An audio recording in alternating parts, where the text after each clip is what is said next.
The plasma bolt tore through Ava's chest before she could even scream. She had known this moment was coming. The Corinthian hunters had surrounded the cavern, their weapons humming with lethal energy, their reptilian faces twisted in greed. Behind her, the tiny dragon hatchling, no bigger than a house cat, chirped in terror, its iridescent scales catching the dim light of the cave. "Step aside, human," the lead hunter had hissed. "The stellar drake belongs to the Collectors Guild. Your species has no claim here." Ava had planted her feet wider, her outdated pulse rifle trembling in her hands. "Over my dead body." The hunter's laugh was cold. "As you wish." Now, as Ava fell backward onto the stone floor, her vision darkening, she felt the hatchling's tiny claws scrambling against her arm. Its mental voice, young, frightened, desperate, echoed in her dying mind. Mother friend, don't leave. I'm sorry," she thought, as the world went black. "I tried." Death was not what Ava expected. Instead of oblivion, she found herself suspended in an ocean of starlight. Billions of voices whispered around her, ancient, terrible, magnificent. And at the center of it all, a presence vast beyond comprehension reached out and touched her soul. "You died with honor." The voice was not words, but pure meaning that carved itself into her consciousness. The hatchling. "Lives because of your sacrifice, the first human. To give their life for one of the ancient ones, the first to prove your species worthy." Worthy? Ava's thoughts formed in the void. Worthy of what? Rebirth. Pain erupted through every molecule of her being. She felt herself torn apart and reassembled, her human DNA spliced with something infinitely older. Memories flooded her mind, not her own, but those of creatures who had ruled the galaxy when Earth was still molten rock. The dragons, the stellar drakes, the first children of the cosmos. When Ava opened her eyes, she was lying in the cavern again. But everything had changed. Her body thrummed with power. She could see the energy flows of the universe, the quantum threads that held reality together. When she breathed, frost formed on the stone around her. When her heart beat, the very air seemed to pulse in response. The hatchling was curled against her chest, purring. The Corinthian hunters stood frozen, their weapons still raised, their faces locked in expressions of shock. They had been caught in temporal stasis. Her power, she realized instinctively, had stopped time the moment she awakened. Ava stood, and the universe bent around her. "Let's even the odds," she whispered. Oscar had been tracking the Corinthian hunting party for 3 standard weeks when he lost their signal. As a ranger for the Terran Coalition's Xena Protection Bureau, he'd seen plenty of poachers, but the Corinthians were among the worst. They hunted endangered species across a dozen systems, selling them to the highest bidder. When he'd learned they were after a stellar drake, hatchling one of maybe 20 left in the entire galaxy, he'd pushed his ship to its limits. Now, as he descended into the atmosphere of Dracon 7, his sensors were going haywire. "What the hell?"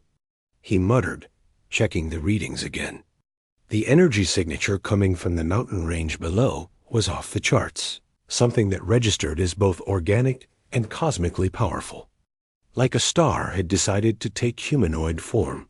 His ship touched down near the cavern entrance. Oscar grabbed his rifle and advanced cautiously, every instinct screaming danger. The scene inside stopped him cold. 5 Corinthian hunters lay scattered across the cavern floor, alive but unconscious, their weapons melted into slag. At the center of the chamber stood a woman who seemed to glow with inner light. Her eyes were twin galaxies, swirling with impossible colors. Draconic scales traced patterns along her arms and neck, shimmering between solid and ethereal. A tiny dragon hatchling perched on her shoulder, looking absurdly content. "You're human," Oscar said. Barely believing his own words, the woman turned to him, and he felt the weight of her gaze like a physical force. "I was," she said. Her voice held harmonics that shouldn't exist in human vocal cords. My name is Ava. I died protecting this little one. The dragons brought me back. The dragons are extinct, Oscar said automatically. Except for the hatchlings. Ava smiled, and it was both beautiful and terrifying. The dragons never die, Oscar. They just sleep. And when a supposedly insignificant species from a backwater world proved herself worthy of their legacy, they woke up. How do you know my name? I can read the quantum signature of your DNA. I can see the decisions you've made, the lives you've saved. You're a good man. She stepped closer, and Oscar fought the urge to step back. The galaxy thinks humans are weak, fragile, short-lived, and unremarkable. But they're wrong. She gestured to the unconscious hunters. These Corinthians have hunted endangered species for centuries. They've destroyed ecosystems, driven entire civilizations to extinction. They thought they could take this hatchling and sell it like property. Her eyes blazed brighter. I've judged them. They'll live, but they'll never hunt again. Their minds have been ... altered. That's, Oscar struggled for words. That's incredible power. Yes. Ava looked down at her hands, where energy crackled between her fingers. The dragons chose me to be their champion, their weapon against those who would destroy rather than protect. I am the first of a new kind, human and Drake, mortal and eternal. She met his eyes again. I am what this galaxy needs. A guardian who understands both the value of life and the necessity of strength. The hatchling chirped, nuzzling against Ava's cheek. What will you do now? Oscar asked. Ava smiled, and this time it was genuinely warm. Protect those who cannot protect themselves. Hunt those who hunt the innocent. Show the galaxy that humans are not weak. We're compassionate, brave, and when pushed to our limits, we're willing to sacrifice everything for what's right. She extended her hand to him. Want to help? Oscar looked at the glowing woman before him, at the baby dragon on her shoulder, at the impossible future stretching ahead. He thought about all the endangered species out there, all the poachers and tyrants who thought they were untouchable. He took her hand.